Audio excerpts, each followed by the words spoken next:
Hello guys, so I just want to share with you another recipe. Is a Chinese recipe again. So this is called chicken stew.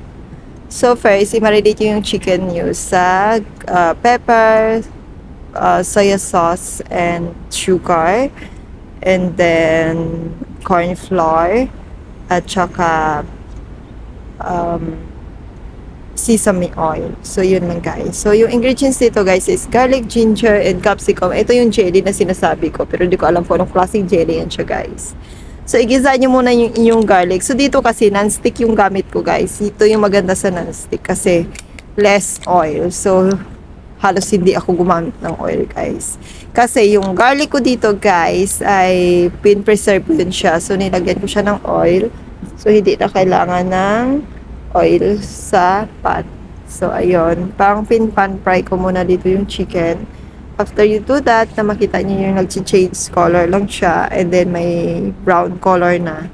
So, okay na yun siya, guys. And then, after that, after nyo siyang na-pan fry, guys, is lalagyan nyo siya ng water. And then, you can add some light soy sauce kung hindi pa okay yung taste ng chicken nyo. Or you can add some pepper then para maging tasty siya. So after that, kapag naluto na yung chicken nyo guys, yung medyo luto na, ilagay nyo yung jelly.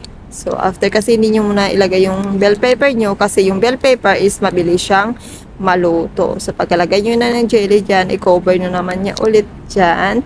And then after nyo i-cover yan guys, is ilagay nyo na ang iyong bell pepper para yummy siya guys.